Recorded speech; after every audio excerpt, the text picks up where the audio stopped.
What's this? Just second and third-rate resumes, huh? No one from Harvard University, I see. A Harvard University graduate interviewer said while looking at the resumes of job seekers who had come to the interview venue. He continued, You know, I graduated from Harvard University. Get it? Unlike you guys, I'm top-notch. He was boasting about being a Harvard University graduate. It wasn't clear if it was necessary for this interview, but he kept posing questions that seemed as difficult as the entrance exams for Stanford University or Harvard University. The job seekers at the venue were so overwhelmed by the difficulty that they hung their heads, unable to answer. Amidst this, I was answering all the questions. The interviewers seemed to take a dislike to me and started making unreasonable comments. You're pretty cocky, huh? All right, solve this. If you can solve this, you're hired on the spot, and I'll give you $2 million. He was thinking it impossible, with a smug look on his face as he handed over a piece of paper. The printout contained a math question written by hand. Looking at the question on the printout, I murmured just one word. Math, huh? Well, I think it's impossible for someone with your caliber. He probably wanted to say that there's no way I could beat him, a Harvard University graduate, but looking at the question in front of me, I confidently responded, You better get that $2 million ready now. The interviewer didn't yet understand the meaning of my confident words, and an unexpected fate awaited him. My name is Michael Johnson. I've grown up in an ordinary family, just an average person. Average in sports, average in studies. Neither good nor bad. Just average. If you asked my classmates, they'd probably say normal. Everyone considers me average, but in reality, there's one thing I'm truly confident in. That's a strong influence of my upbringing. I'm about to share a bit of that story.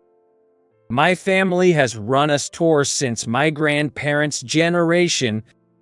Coming home from kindergarten, it became a routine for me to help out in the store with my grandmother. Having watched my grandmother interact with customers since I was young, I was able to do mental arithmetic by the first grade. That'll be $13.69. Oh, Michael, that's amazing. You can already do such difficult calculations.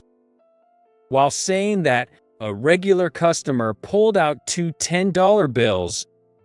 I took the money with a proud look and gave him the change. Here's $6.31 change. You can even calculate the change. Wait, did you use a calculator just now? No, it's mental math. Hearing that, the regular customer looked surprised. That's impressive. Have you never used a calculator? No, I haven't. My grandparents' store didn't have a cash register because they did all the calculations with an abacus.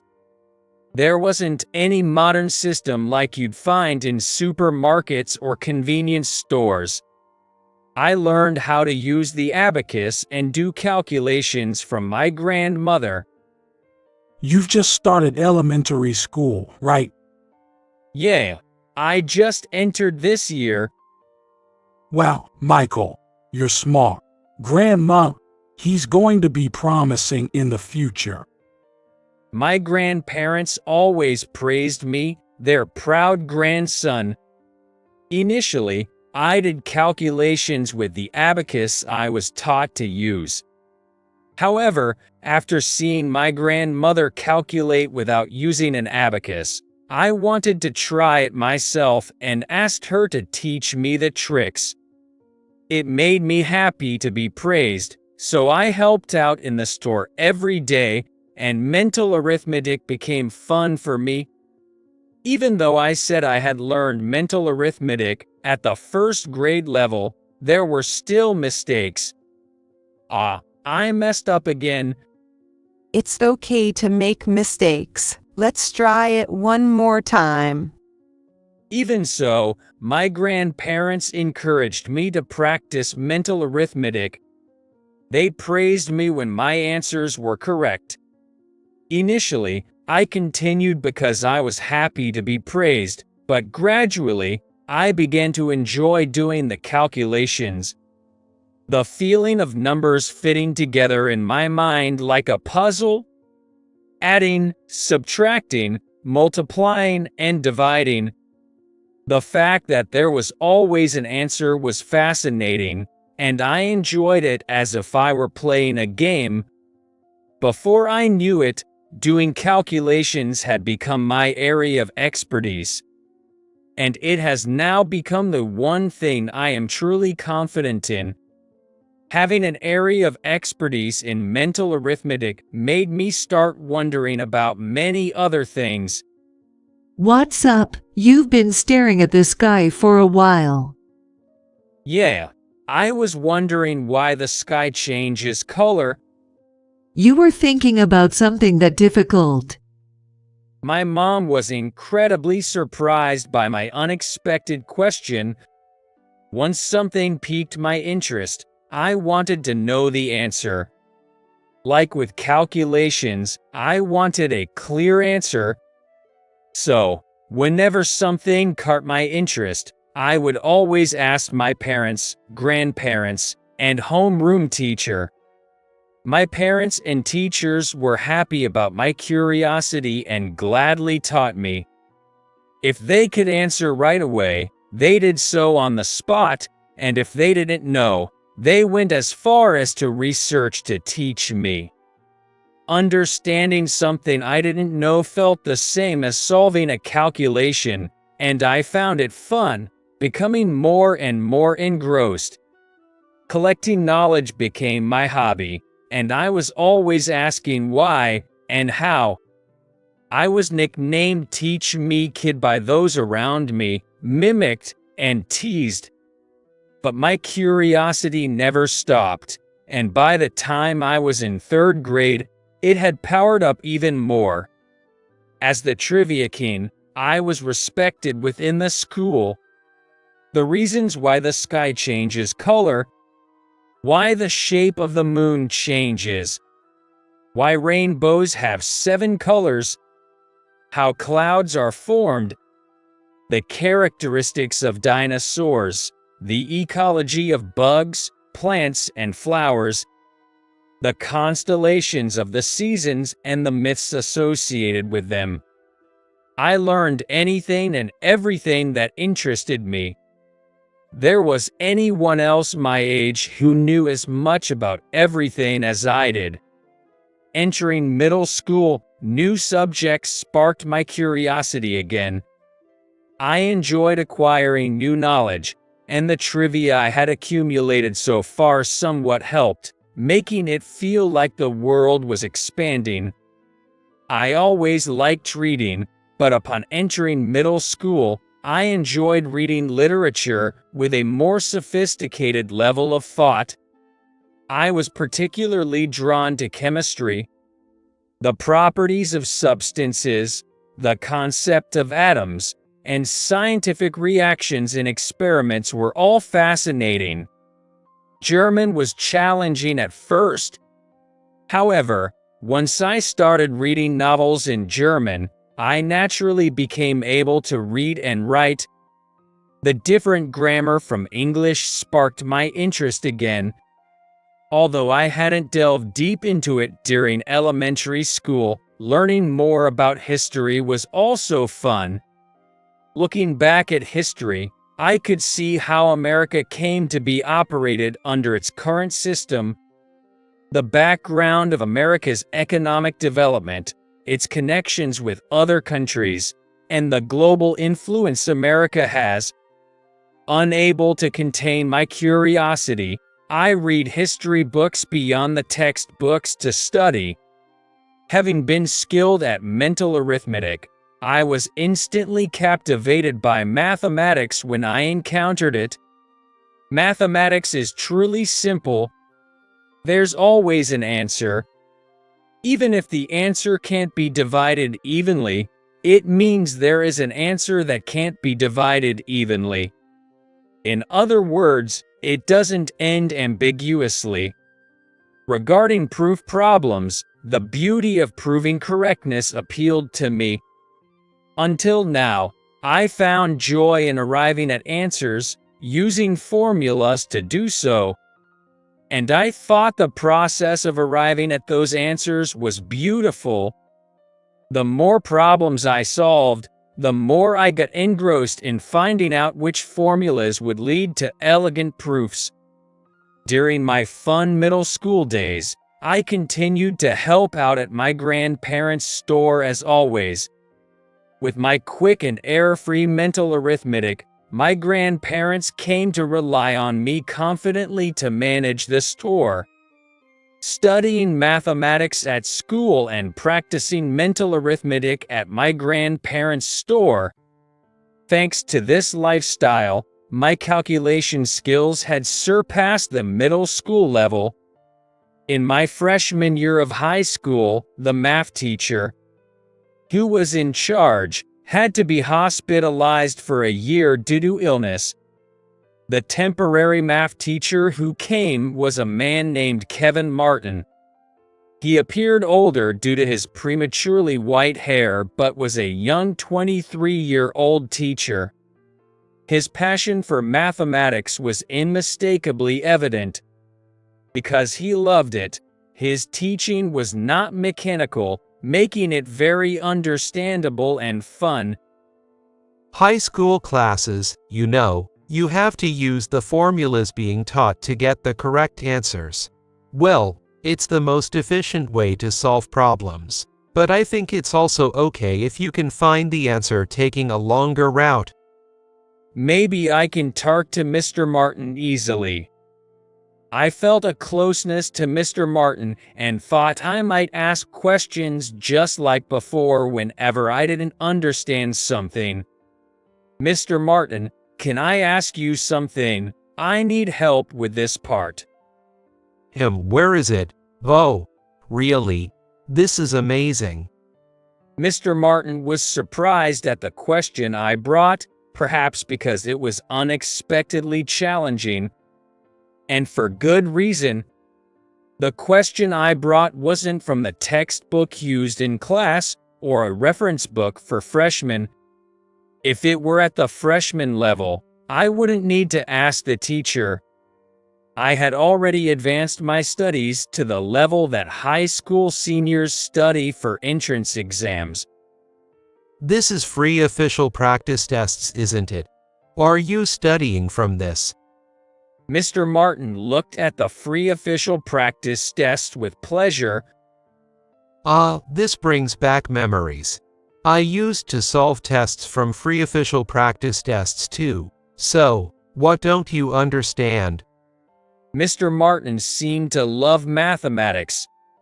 Seeing Mr. Martin's reaction, I felt relieved that my sense of closeness was not misplaced. I became even more immersed in mathematics than before. Mr. Martin taught mathematics in a very fun and understandable way.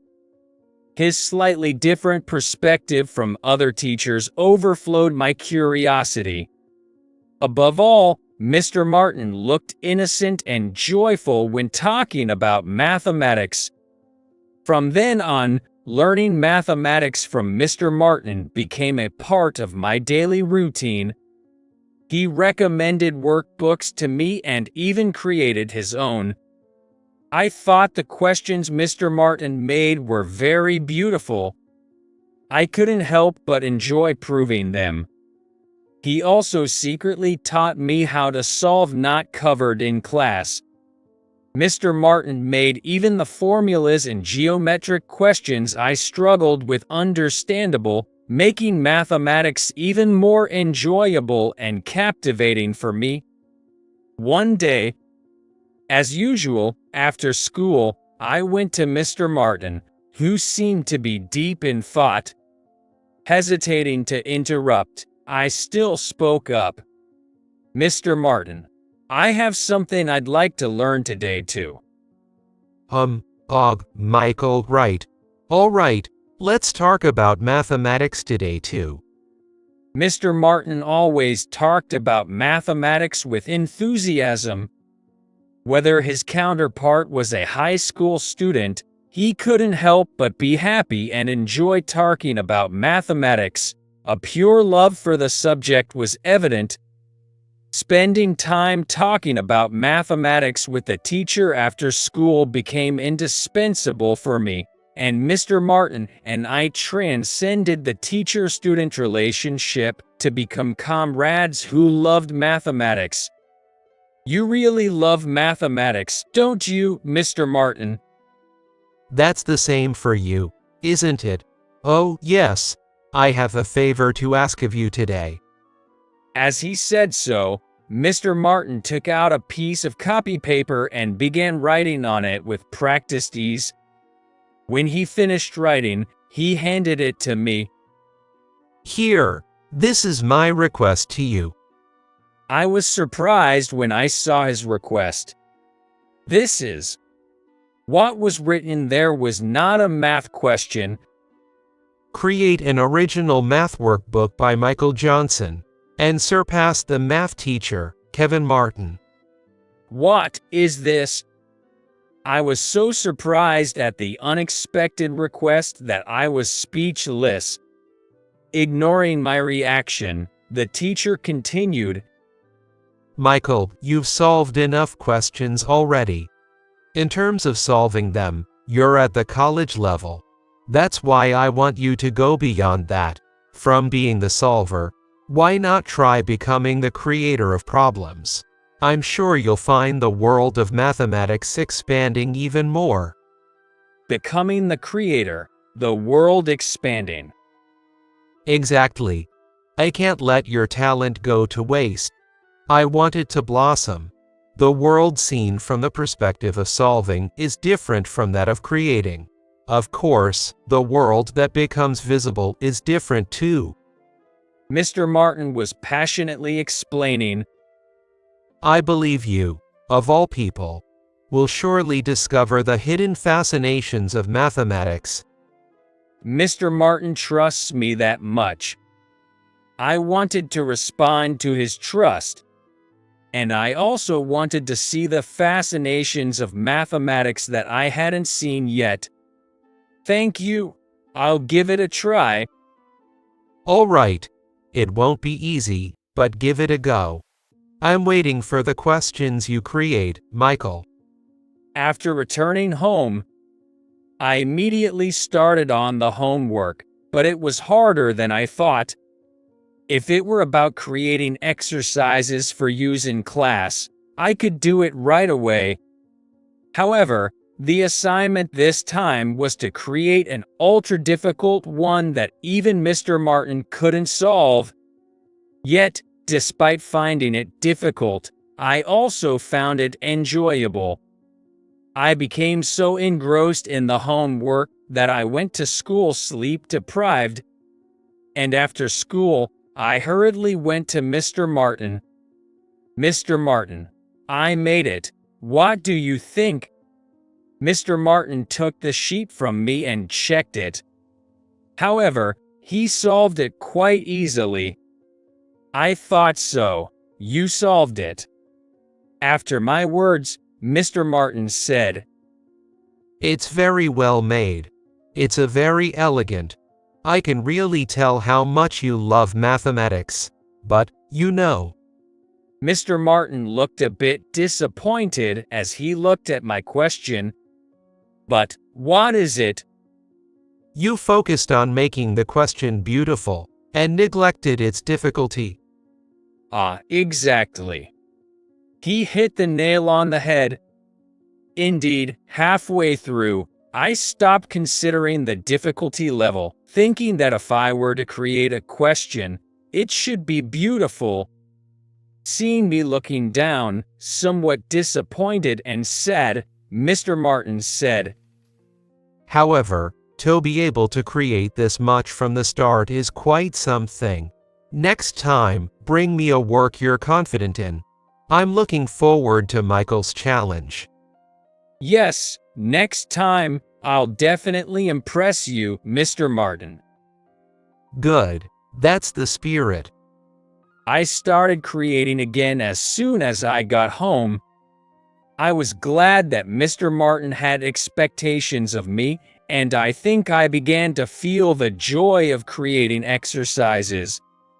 However, I didn't want to make a question that was just difficult, beautiful and difficult. I worked on creating such every single day, and finally, it was completed. This has to be it. Full of confidence, I went to show it to Mr. Martin. Mr. Martin took a bit longer to solve it than the first one I presented. I thought that the fact he took some time to solve it meant it was a better question than the last one. However, Mr. Martin gave me a strict assessment. Yes, it's a difficult one. It made me think a bit. You did well, but take another look at this. Saying that, he showed me my question. Did you notice anything? I realized what he meant. It's not beautiful. I mean, it's messy. Right, it can't be called beautiful. You were too focused on increasing its difficulty, weren't you? Unfortunately, I can't give a passing mark for this. A question that would impress Mr. Martin was not easy to create. It wasn't enough for it to be just difficult. It also had to be beautiful. The quality of beauty and difficulty had to be maintained to create a question that was truly mine. I continued creating tirelessly, and before I knew it, 3 months had passed. Creating questions is this difficult, ho? I was experiencing what Mr. Martin meant by the perspective of creating. Surely, not just anyone could do this, but he believed I could. To live up to that belief, I couldn't give up. And on the 35th attempt, this is it. I created a math question that felt right. I confidently went to show it him. Mr. Martin, I did it. He silently took the question I confidently handed him and began to solve it. As usual, he was swiftly solving. I watched intently as his pen danced across the paper. Then suddenly, Mr. Martin's dancing pen stopped. Oh, Michael, this is incredible. Incredible. What is it? Ha ha ha. I'm stumped. I can't solve this. It's insolvable for me. You did it. Excellent job. He was not frustrated that he couldn't solve it. He was delighted by it. I managed to create that even the Mr. Martin couldn't solve. Realizing what had happened, I jumped for joy with him. Yes, mission cleared. This is fantastic. No matter from which angle you approach it, the solution doesn't reveal itself. It's difficult yet simple and beautiful. Is there really such a question? You've created something even better than I imagined. It's frustrating, but I'm even more pleased. Well done, Michael. It's all thanks to you, Mr. Martin. If you hadn't suggested it, I would never have thought to create a math question. Mr. Martin and I fist bumped in a victorious pose. At this moment, Mr. Martin and I truly transcended the teacher-student relationship, becoming comrades who loved mathematics. The time and experiences shared with him gave me even more confidence. That much was certain. During the summer break of my freshman year in high school, Mr. Martin called me. "Mr. Martin, what's up?" Sorry to bother you. I wanted to tell you as soon as possible. He began with a slightly sad look. Apparently, Mr. Smith, who had been on medical leave, was returning to school earlier than expected. As a result, Mr. Martin would not be returning to school for the second term. It's really sad to leave without saying goodbye to everyone. At least I wanted to tell you personally. Facing the reality that I had to say goodbye to Mr. Martin was something I didn't want to accept. But it was already a decided matter. There was nothing I could do. I had no choice but to accept it. And there were other trials for me as well. It was decided that my grandparents' store would close. The place that could be called my origin, my grandparents' store. Mr. Martin, you elevated my math skills. Important things were suddenly gone. I felt a fierce sense of loneliness, as if I had lost my place as well. But right after that, there was no time to feel lonely. First, both my grandparents began showing symptoms of dementia. With both of them affected, caring for them at home became difficult for our family. Reluctantly, we had to admit my grandparents into a nursing home. After settling my grandparents into the facility and finally catching a breath, my father collapsed. He had a pre-existing condition, and his health wasn't great, but it worsened due to the stress of caring for my grandparents. He was admitted to the hospital unconscious. 6 months later, my father passed away. Left behind were just my mother and me. We couldn't sustain our lives as they were. We sold the building and land we used as our home and store. With that money, we rented a cheap apartment and decided to live there, just the two of us. Given our current financial situation, going to university seemed difficult. I decided to get a job instead of pursuing higher education. "Mom, I'll work after I graduate." What are you talking about? I've saved enough for your expenses for university. Don't worry, and go to college. My mother said, handing me a bank book in my name. You've always said you wanted to go to university. You worked hard studying for it, right? "Thank you, Mom. At least I'll go to a local public university. I'll also do part-time jobs to contribute to our living expenses." From then on, I devoted myself to studying for entrance exams and working part-time jobs. I didn't want to put all the burden on my mother. I worked hard to keep my grades up so I could receive scholarships for university, ensuring that, even if we couldn't afford luxuries, we could have a happy life, supporting each other. Seeing my mother smiling in front of me, I seriously wondered if I should start working immediately, but I couldn't ignore her wish for me to go to university.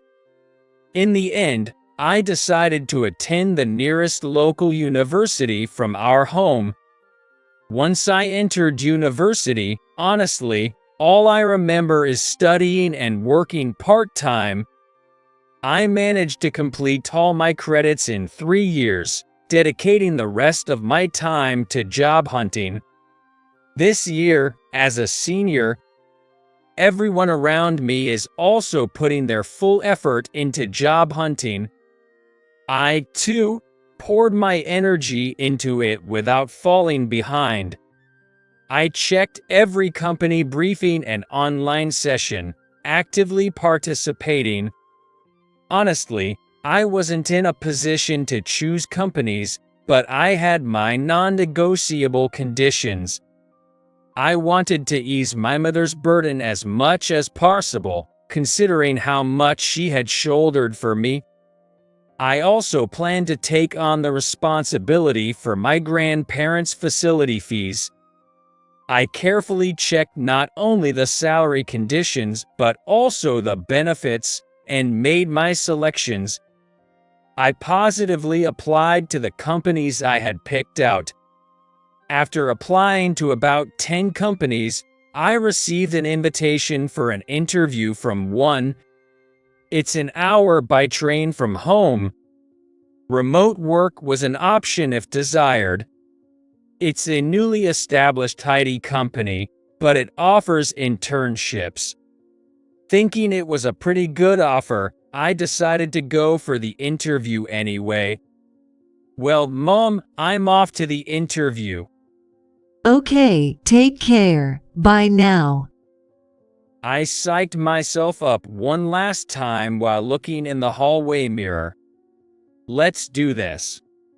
I didn't intend to be nervous, but the unfamiliar dress suit and leather shoes seemed to heighten my anxiety. Looking back, I saw my mother sending me off with a gentle smile. My mother's smile eased my nerves a bit, and at the same time boosted my morale.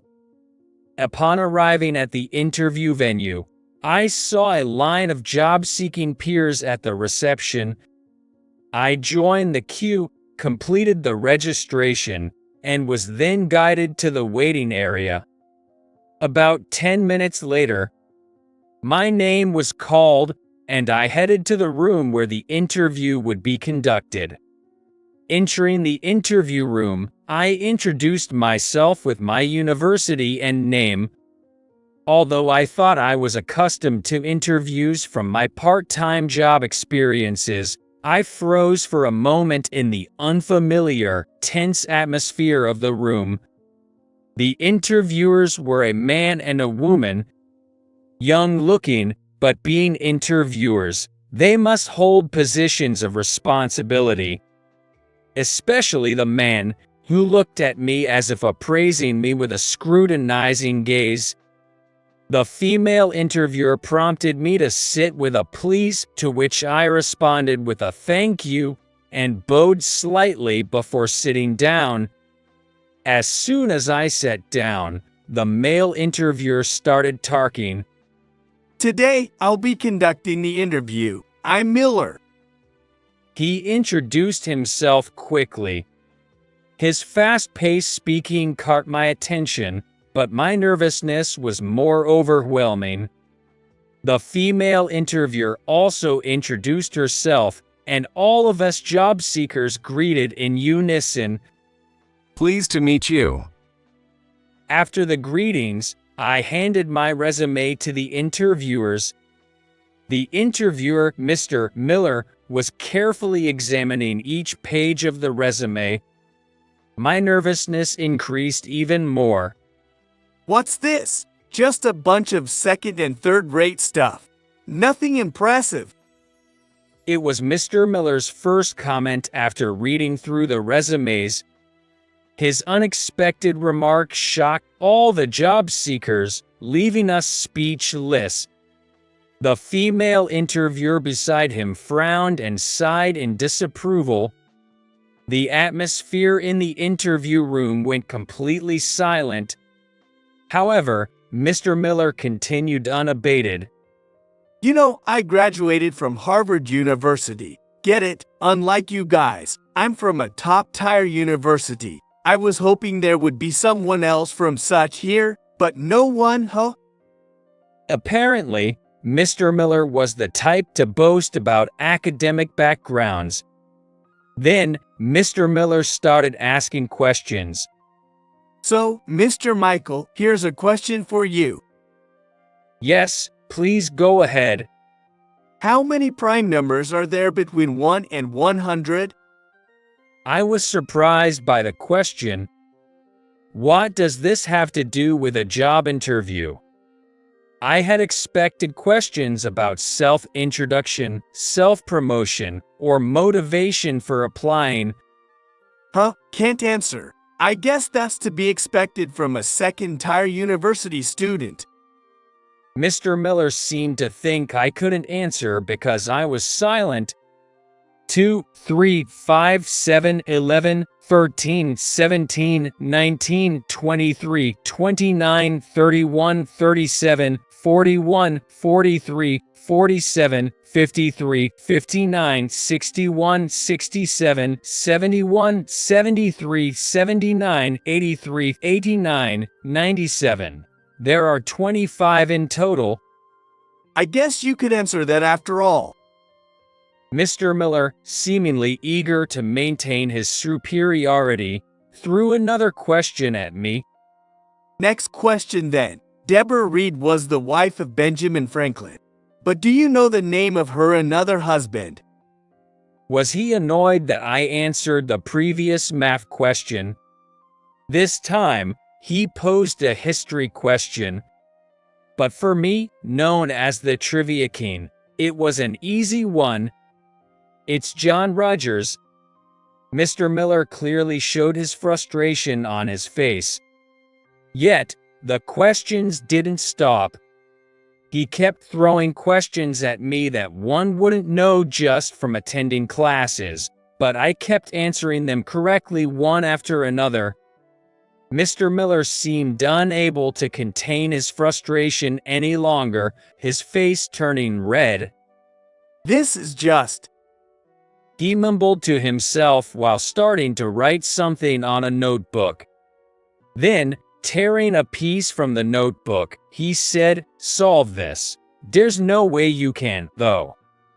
With an irritated tone and a flushed face, he handed me the torn piece of paper. He must have been quite annoyed. It took me a while to read the hastily scribbled question, but when I finally did, I was taken aback. Is this, maybe? Seeing my puzzled look, Mr. Miller smugly said, What's the matter? Can't solve it? Well, that's expected. No way you can, coming from a second-tier university. Mr. Miller, pleased with himself for getting the upper hand, continued, If you solve this, you're hired on the spot. I'll even prepare a $2 million signing bonus for you. Mr. Miller must have thought it was impossible for me to solve. That at my university level, it was absolutely out of question. He must have been certain of it. Indeed, it was a difficult question. Most people seeing it for the first time wouldn't be able to solve it. However, I knew this question. Mr. Miller, please don't go back on your word about the immediate hiring. Oh, and you might want to start preparing the $2 million right now. Mr. Miller, thinking I was just bluffing, didn't take me seriously. But I finished answering in a minute and returned the paper to Mr. Miller. He was surprised at both my confidence and the speed of my response, and even more so upon seeing my answer. What? How did you? Is my answer correct? My words seemed to bring back his frustration. You just guessed, right? There's no way that's correct. Do you know the answer to this question? What are you talking about? I don't know where you found this, but I created it when I was in high school. There's no way I wouldn't know the answer. Where did you learn about this, Mr. Miller? Only my mentor and I should know about it. I said while looking over the question. Let me ask again. When did you learn about this? Mr. Miller, biting his lip, remained silent and looked down. Suddenly, the door to the room opened, and a man walked in. The moment I saw him, I was filled with nostalgia and joy. What, Mr. Martin? Is that you, really? President, why are you here? It was Mr. Martin, my high school math mentor and fellow math enthusiast. I had researched the company's website before the interview, and the president's name was listed differently. But Mr. Miller called Mr. Martin the president. I was shocked and speechless. Michael, it's been a while. It's been a long time. I had no idea Mr. Martin was the president. It turned out, after his stint as a temporary high school teacher, Mr. Martin joined the company through mid-career recruitment. With his brilliant mind, Mr. Martin made a significant impact at the company and was appointed president this spring. It had just been a short while since his inauguration, so the website still listed the previous president. That made sense. So that's why Mr. Miller knew about that math problem. By the way, Mr. Miller, I wanted to ask, was it necessary for our company's interview to include math and history trivia? Number that is. I don't recall writing anything like that in the interview manual I created. Can you explain why you decided to ignore the manual? Well, I thought it would be a good way to gauge if someone is truly talented. I see. That's commendable, your enthusiasm as an interviewer. Thank you. However, excellence isn't determined by academic background alone. Talented individuals exist regardless of their education, like Mr. Michael here.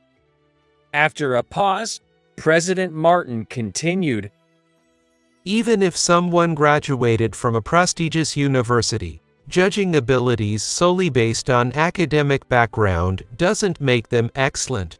You understand, Mr. Miller? Mr. Miller was left speechless by President Martin's words. He was hanging his head in silence. Sorry to interrupt the interview. Let me take a look at everyone's resumes. With that, the president reviewed all the job seekers' resumes. Everyone has impressive backgrounds. All of you here are passed for the first round. I can't promise a signing bonus, but I'd like you to take the second round as well. A few days later, I passed the first round. I received a notification for the second round. Although I was a bit puzzled by the presence of people like Mr. Miller, thinking that President Martin was in charge gave me confidence that it would be a fulfilling place to work. I smoothly advanced through the second and third rounds, finally reaching the day of the final exam, a meeting with the president. The president was Mr. Martin. I was nervous, but our conversation ended up revolving around mathematics, just like old times. Was this all right? I wondered, but soon after, I received a notification of my successful application. I successfully joined the IT company presided over by President Martin. It wasn't because I was acquainted with President Martin that I was given preferential treatment or through any connections. I followed the proper procedures and secured the job offer through my own abilities. Mr. Miller, now a senior colleague in the same department, no longer boasted about his academic background. Working together, I realized Mr. Miller was actually very competent. As seniors and juniors, we could talk easily, and I asked him why he brought up academic backgrounds. Mr. Miller mentioned that many of the younger generation have a wealth of knowledge in computers and often surpass him in skill. It seems his actions stemmed from a defensive mindset, not wanting to be underestimated by new employees. Hearing this, I found Mr. Miller somewhat endearing.